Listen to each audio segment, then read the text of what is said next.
రక్తపిశాచి ISIS కున్న మరో వికృత కోణం బయటపడింది. ఆ విషయం తెలుసుకుంటే ఒళ్ళు గగురు పొడుస్తుంది.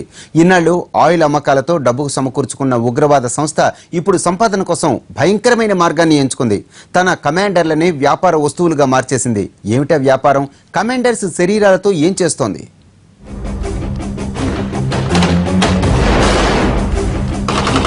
ISIS, ఉరఫ్ ఐసిస్, రాక్షసత్వానికి కేర్ ఆఫ్ అడ్రస్, పైశాచికానికి పేటెంట్ హోల్డర్.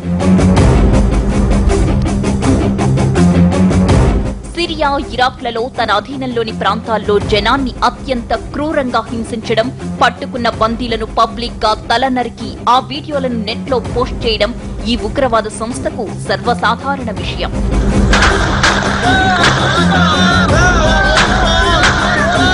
ఇన్నాళ్లు బందీలతోనే వికృతంగా వ్యవహరించిన ఐసిస్ ఇప్పుడు సొంత కమాండర్ల విషయంలో కూడా అలాగే వ్యవహరిస్తోంది. విష ప్రచారంతో ప్రపంచ వ్యాప్తంగా యువతను ఆకర్షించి ఉగ్రవాదులుగా మారుస్తున్న సంస్థ శిక్షణ సమయంలో భద్రతా దళాలతో పోరులో వాళ్లకు ఏ చిన్న గాయమైనా ఇక పనికిరారని ముద్ర వేసి అవయవాలను తీసి అమ్ముకుంటోంది. బ్లాక్ మార్కెట్ లో పెట్టి కళ్లకింత, కిడ్నీకింత, లివర్ కింత అని రేటు కట్టి భారీగా డబ్బు దండుకుంటోంది.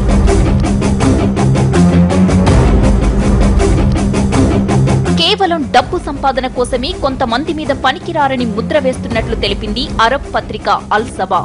ఇరాన్ కు చెందిన ఫార్స్ న్యూస్ ఏజెన్సీ, స్పెయిన్ కు చెందిన దినపత్రిక ఎల్ మాండో కూడా ఇటీవల ఈ దారుణాలను బయటపెట్టాయి. తమ అధీనంలోని జైళ్లలో ఉన్న ఖైదీల నుంచి రక్తాన్ని కూడా సేకరించి అమ్ముకుంటోందట. మరణశిక్ష విధించిన వాళ్లకు శిక్ష అమలు చేయకుండా వాళ్ల రక్తంతో వ్యాపారం చేస్తున్నట్లు బయటపడింది.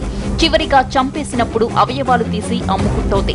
అవయవాలను తొలగించిన 183 మృతదేహాలను మోసుల్లోని ఒక ఆసుపత్రిలో చూశామని ప్రత్యక్ష సాక్షులు చెప్పినట్లు వెల్లడించింది ఎల్ మాండో. అవయవాల తొలగింపు కోసం వైద్యుల్ని బలవంతంగా ఒప్పిస్తోంది. ఒప్పుకొని వాళ్లను చంపేసి వాళ్ల శరీర భాగాలను కూడా అమ్మేసుకుంటోందట. ఐసిస్ ఆయుధ వ్యాపారాన్ని ఐక్యరాజ్య సమితిలో ఇరాక్ రాయబారిగా మహమ్మద్ అల్ హకీం గతంలో బయటపెట్టారు. తమ ఆదేశాలు పాటించనందుకు 12 మంది వైద్యుల్ని చంపేసినట్లు కూడా చెప్పారాయన.